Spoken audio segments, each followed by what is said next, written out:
warahmatullahi wabarakatuh. Innal hamdalillah nahmaduhu wa nasta'inuhu wa nastaghfiruh wa na'udzu billahi min shururi anfusina wa min sayyiati a'malina. May yahdihillahu fala mudilla lahu wa may yudlil fala hadiya lahu.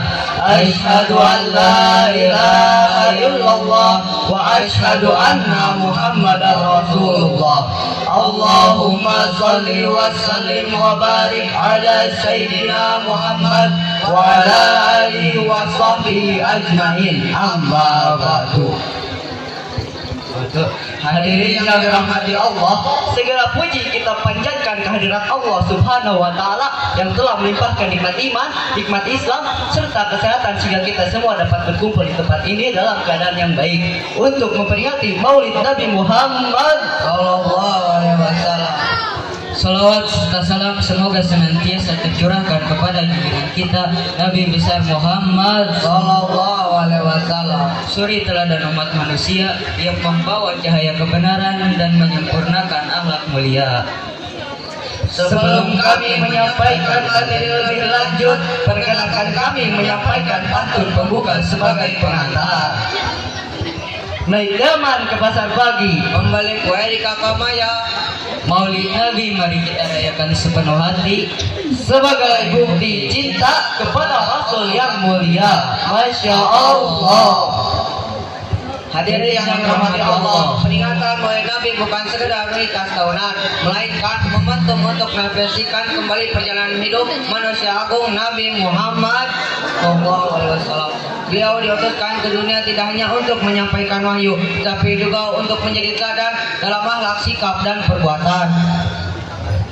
Sebagaimana firman Allah dalam surat Al-Ahzab ayat 21. A'udzu billahi minasy syaithanir rajim.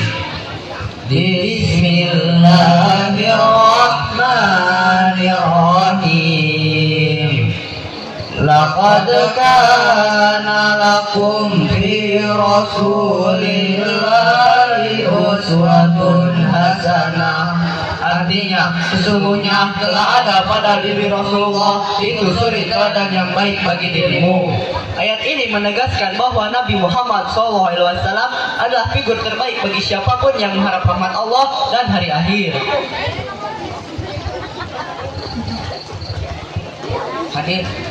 Hadirin yang dirahmati Allah, banyak sekali nilai peringatan Maulid Nabi bukan sekedar ritual tahunan, melainkan momentum untuk mengapresiasikan kembali perjalanan hidup manusia agung Nabi Muhammad. Beliau diutuskan ke dunia tidak hanya untuk menyampaikan wahyu, tetapi juga untuk menjadi teladan dalam sikap, akhlak, dan perbuatan.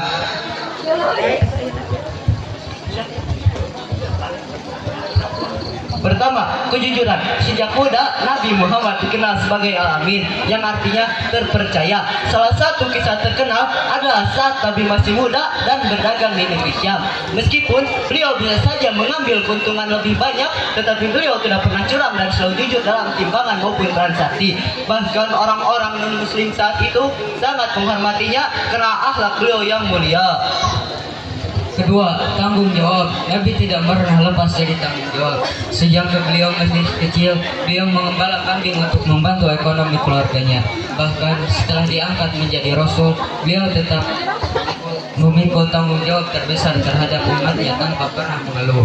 Ketiga, kesopanan. Rasulullah sangat santun bahkan terhadap orang yang membenci-Nya.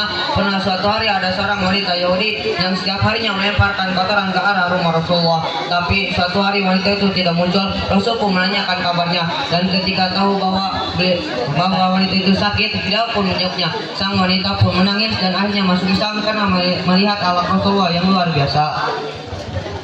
Keempat, pemaaf. Saat penaklukan kota Mekah, Rasul tidak membalas kepada musuh-musuhnya yang dahulunya menyakitinya. Beliau justru berkata, hari ini tidak ada pembalasan, kalian semua bebas. Itulah puncak kemuliaan akhlak seorang pemimpin. Kelima, empati. Rasul sangat peduli kepada anak-anak. Beliau sering menyapa, mendoakan, bahkan menggendong anak-anak di jalanan. Bayangkan seorang pemimpin dunia Islam yang agung tetap meluangkan dirinya untuk bermain dan bercanda dengan anak-anak.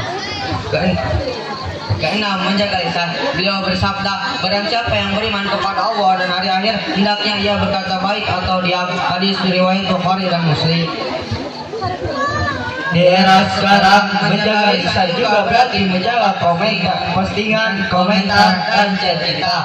Jangan mudah terpancing emosi di media sosial. Ketujuh, semangat menuntut ilmu. Bahkan wahyu pertama yang diturunkan adalah Iqra, yang artinya bacalah. Itu menandakan bahwa ilmu adalah fondasi utama dalam peradaban Islam. Kedelapan, kesederhanaan. Meskipun menjadi pemimpin umat, beliau tetap tidur di atas tikar kasar, makan seadanya, dan menolak kemewahan dunia. Kesembilan, disiplin. Beliau mengatur waktu dengan sangat baik. Bahkan dalam ibadah pun ada keteraturan. Kita sebagai pelajar bisa membuat jadwal pelajaran yang rapi, disiplin waktu tidur dan bangun, serta disiplin dalam bermedia sosial. Kesepuluh, sabar. Bayangkan saat beliau berdakwah di Taif, bukan hanya ditolak, tetapi juga dilempari batu hingga berdarah. Namun Rasul tidak membalas. Beliau justru mendoakan mereka agar keturunannya dapat hidayah. Hadirin yang dirahmati Allah, mari kita kutip juga pesan dari Sayyidina Ali bin Abi Thalib radhiyallahu anhu. Ilmu lebih baik daripada harta. Ilmu menjaga engkau, sedangkan harta engkau yang harus menjaganya. Ini sangat cocok bagi kita pelajar. Bekal terbaik bukan gadget maupun baju branded, tetapi ilmu dan akhlak yang mulia. Sekarang mari kita sedikit interaktif. Di sini siapa yang pernah merasa mengeluh karena tugas sekolah yang menumpuk? Wah, banyak ya. Nah, itu saatnya kita belajar dari Rasulullah. Kalau beliau bisa bersabar dalam menghadapi ujian besar, dan kita pun insya Allah bisa melewati tugas-tugas dengan tenang asal kita niatkan karena Allah. Dan mari kita mulai perubahan dari diri sendiri. Hari ini juga setelah pulang dari acara ini, coba ucapkan terima kasih dan meminta maaf ke orang tua. Itulah langkah awal meneladani akhlak Rasulullah. Mungkin ini saja yang bisa kami sampaikan. Mohon maaf bila ada kesalahan. Sebagai penutup, Kami ingin menyampaikan pantun. Makan siang dengan tahu, minum teh manis buatan ibu. akhlak Nabi mari kita tiru Sebagai agar hidup bahagia dunia akhirat bersatu. Sekian dari kami. Wallahul muwaffiq ila aqwamit thoriq. Wassalamualaikum warahmatullahi wabarakatuh.